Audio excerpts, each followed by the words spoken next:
Bom, agora a gente entra na pauta de economia.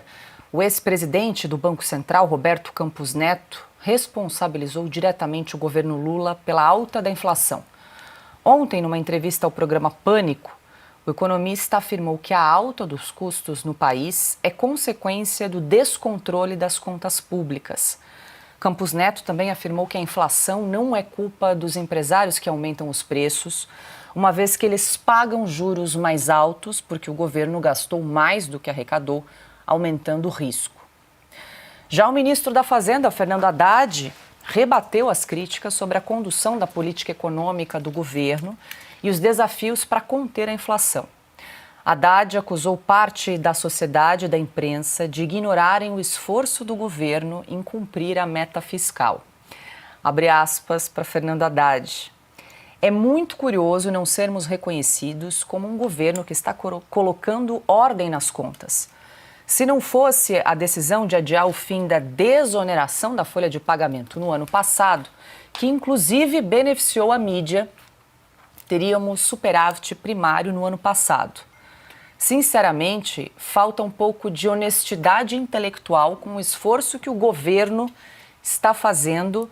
Silvio, fecho aspas aí para o ministro da Fazenda, Fernando Haddad, que ainda atribuiu à oposição a responsabilidade pela situação fiscal do país. Não parou por aí, não.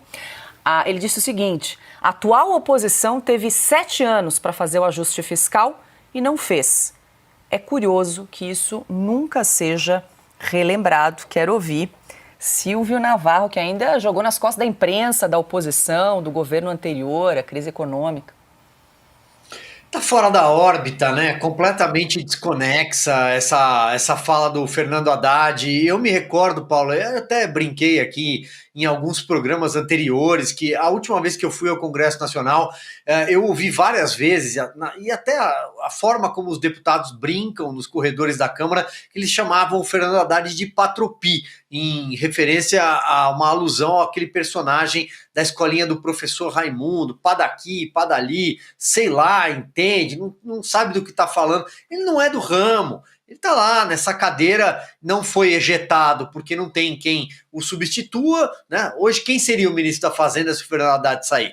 Não dá para imaginar um Aloysio Mercadante, um Guido Mantega, uma Dilma Rousseff, seria muito pior. Então não tem hoje um nome, o Lula também não vai colocar nenhum tucano ali. Eu acho que em algum momento até houve certa esperança daquele tucanato, de que poderia assumir alguns cargos e chegar um dia ao Ministério da Fazenda, mas isso aí é acordo para eleição. Depois que o presidente chega ao poder, o PT, quando chega ao poder, ele muda completamente e aí age de acordo com a companheirada. Então, em relação ao Fernando Haddad, nada a declarar, o Roberto Campos Neto foi um grande presidente do Banco Central, reconhecido mundialmente, ele ganhou prêmio no exterior, mas aqui no Brasil ele é criticado pelo PT.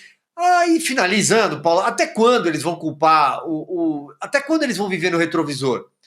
Já são 2 anos e 4 meses praticamente de governo. Eles vão continuar falando do Bolsonaro, vão continuar falando da política econômica do Paulo Guedes, que aliás dava certo. Até quando?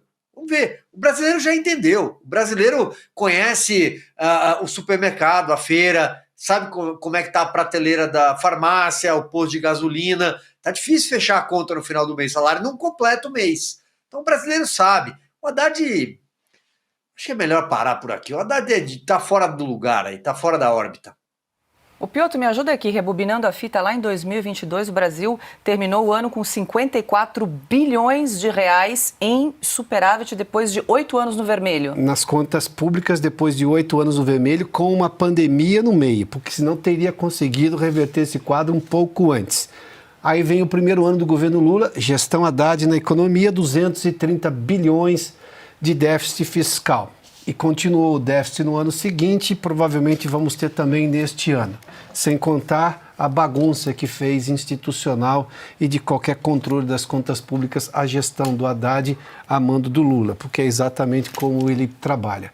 Só fazendo uma menção rápida, parabéns ao ex-presidente do Banco Central, que veio a público para dizer exatamente o que todo mundo sabe. Mas com a autoridade de um ex-presidente do Banco Central, a gestão especialmente dele, eleito o melhor presidente do Banco Central, enfim, uma série de prêmios internacionais, isso ajuda no debate. Isso é necessário ao debate. Parabéns ao Roberto Campos Neto.